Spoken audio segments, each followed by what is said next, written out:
Pour ne rien manquer, abonnez-vous maintenant. Versailles, vous avez dit Versailles. Bonjour Éric Revel. Versailles, si tu m'étais compté. Tout compte fait avec vous, donc ce matin, Éric, comme chaque jour, 200 chefs d'entreprise étrangers, dont un certain Elon Musk, hier, du côté de Versailles. Alors, à la clé, a priori, 13 milliards d'euros d'investissement et près de 8000 emplois. Ça, ce sont les promesses. Bonne nouvelle, en tout cas, pour la réindustrialisation, même si on va voir qu'il faut que ça passe ensuite à l'acte. Oui, sur le papier, oui, Patrick, ce 6e sommet des investisseurs étrangers en France est annoncé comme un succès. Une voie pour tracer le chemin de la réindustrialisation en France, avec aussi bien présent, vous l'avez dit, Elon Musk, patron de Tesla et de Twitter, à Versailles, le côté nouvelle économie digitale, mais aussi le roi de l'acier mondial, l'Indien Lakshmi Mittal, vous l'avez peut-être vu sur des images, dont le groupe avait racheté le groupe français Arcelor, il y a plus de 15 ans, et qui était alors Arcelor, le groupe français, leader de l'acier en Europe. Pendant des décennies, nous avons laissé filer notre industrie, abandonnant aux multinationales étrangères nos plus beaux fleurons. Alstom, Arcelor, Alcatel, Péchinel, le groupe français d'aluminium, tous ces groupes français ont disparu, rachetés par des multinationales étrangères.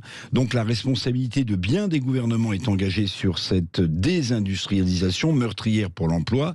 Un chiffre, en 1970, il y avait 5 millions de postes dans l'industrie. Il y en a à peine 2 millions aujourd'hui. Donc, ces 13 milliards promis d'investissements étrangers dans les nouvelles industries vertes de demain restent une bonne nouvelle, évidemment, mais vous l'avez compris, le chemin est encore très long. Oui, alors on l'a entendu, Emmanuel Macron a d'ailleurs mis ça un peu sur le dos des gouvernements précédents, des autres présidents de la République, sur cette désindustrialisation, en donnant des chiffres hier.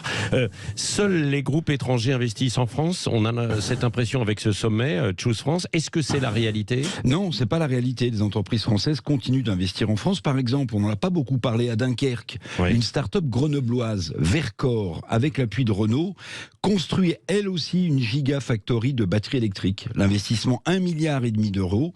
Ce partenariat franco-français démontre que nous avons aussi les capacités de relever le gant de la réindustrialisation. Mais évidemment, vous avez raison, Patrick, il y a aussi un volet communication avec l'opération d'Emmanuel Macron, 13 milliards, 8000 emplois. Un volet communication très simple à résumer, montrer qu'en dépit de la crise sociale, de la réforme des retraites, des grèves, des violences dans la rue, les investisseurs étrangers continueraient d'investir en France. Mais il faut le dire aussi, ces investissements en France sont dus au fait que le Royaume-Uni a quitté l'Union européenne.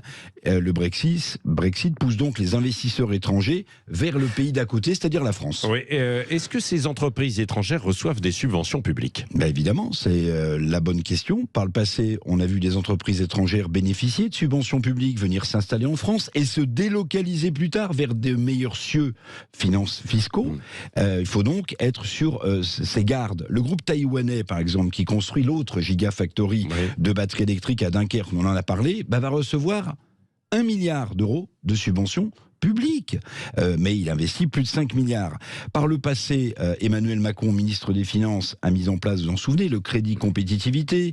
Puis comme président, il a baissé l'impôt de production pour les entreprises avec des résultats sur l'emploi, notamment industriel. Mais attention, une hirondelle industrielle ne fait pas encore le printemps de l'entreprise française. Rappelons qu'en mars dernier, le nombre de faillites dans notre pays a bondi de 49%.